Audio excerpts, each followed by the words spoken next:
John Dryden was an English poet, literary critic, translator, and playwright who was appointed England's first poet laureate in 1668. He is seen as dominating the literary life of Restoration England to such a point that the period came to be known in literary circles as the Age of Dryden. John Dryden, born August 19, 1631, Aldwinkle, Northamptonshire, England, died May 12, 1700, aged 68, London, England. Spouses, Lady Elizabeth Howard. Children Charles, John, and Erasmus Henry. Alma mater Westminster School, Trinity College, Cambridge. Dryden was the son of parliamentary supporters, but exhibited royalist sympathies early. His poem Upon the Death of Lord Hastings supports a royalist agenda.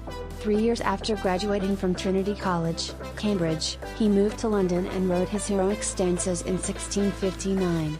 After writing the poem Annus Mirabilis in 1667, Dryden was named Poet Laureate of England. Dryden wrote plays throughout the 1670s, and was at the forefront of Restoration comedy. His best-known plays were Marriage à la Mode in 1673 and All for Love in 1678. However, his plays were never as successful as his poetry, and he eventually turned back to satires. In the satires that he wrote, Dryden often took aim at the Whigs, which earned him attention from Charles II. In the 1680s, Dryden converted to Catholicism and set to work criticizing the Anglican Church, which ultimately lost him the position of Poet Laureate. At the end of his career, Dryden returned to theatrical writing and also took up translation. He died in 1700 from gout. During James's short reign, Dryden was occupied primarily with poetry.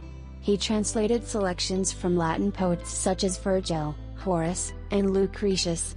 He also wrote several fine lyric odes, Threnodiia Augustilis, in memory of Charles II, to the memory of Enkiligru, and a song for St. Cecilia's Day. In 1688, when William III appointed Shadwell Poet Laureate, Dryden was forced to return to the theatre to earn a living. He produced a number of plays: Don Sebastian, 1689, Amphitryon, 1690, and Cleomenes, 1690, none of which was notably successful. He then turned to translating, which proved more profitable.